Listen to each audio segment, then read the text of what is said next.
안녕하십니까. 고려대학교 윤성식 교수입니다. 코로나19 같은 바이러스가 다시 온다면 얼마나 끔찍할까요? 많은 전문가가 더 치명적인 바이러스의 가능성을 이야기합니다. 사스, 메르스에 이어 코로나19가 왔습니다. 여기서 갑자기 끝날 거라고 생각하기는 어렵습니다. 점점 더 강한 바이러스가 우리를 덮칠 것입니다. 우리는 과연 어떻게 대처해야 할까요? 세계적인 학술지 피너스에는 미국 옐로우스톤 공원에서 호흡을 해도 미세 플라스틱을 마신다는 연구 결과를 내놓았습니다. 우리는 대도시를 벗어나면 공기가 좋다고 착각합니다. 숲속에 들어가면 피톤치드 냄새로 인해 미세 플라스틱이 있다는 사실을 알아차리지 못합니다. 피톤치드 냄새와 아울러 미세먼지, 미세 플라스틱이 있는 것입니다. 우리는 미세 플라스틱이 바다 생선에 많다는 사실을 이미 알고 있습니다. 하지만 공기 중에 많다는 사실은 잘 몰랐습니다. 바닷물에 포함된 미세 플라스틱이 공기로 이동하고 타이어 마모로 인하여 미세 플라스틱이 발생하며 합성 섬유옷을 세탁하면 미세 플라스틱이 발생하여 하수도를 통해 결국 돌고 돌아 공기로 유입된다고 합니다. 환경의 역습이 시작되었습니다. 인간에게 수차례 경고했지만 인간이 반응하지 않자 이제 공격을 개시한 것으로 보아야 합니다. 환경이 미세먼지, 미세 플라스틱에 이어 전염병으로 인간을 공격하고 있습니다. 역사를 보면 인간은 위기가 닥쳐야만 비로소 대책을 강구합니다.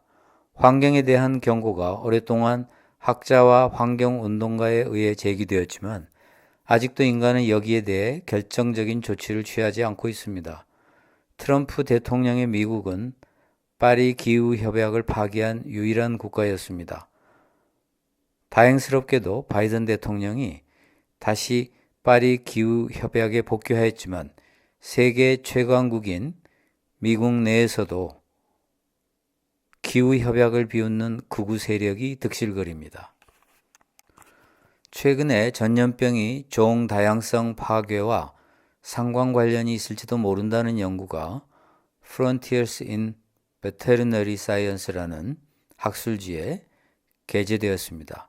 산림이 보존되어도 종 다양성이 파괴되면 전염병 위험이 증가한다는 주장입니다. 산림 보존도 중요하지만 종 다양성이 더 중요하다는 연구입니다.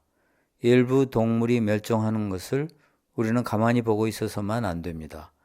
일부 동물이 멸종하고 일부 동물이 급속도로 번식하면 생태계의 균형이 무너지고 종 다양성이 파괴됩니다.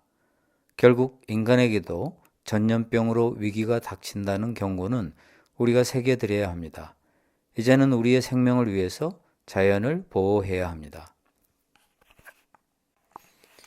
대한민국도 자나깨나 GDP 성장에만 관심을 쏟던 나라에서 환경에도 관심을 쏟는 나라로 바뀌어야 합니다. 우리는 자연을 인간과 별도로 생각합니다. 하지만 자연은 인간과 분리할 수 없습니다. 인간은 자연의 일부입니다. 자연을 파괴하면 인간을 파괴하는 것입니다.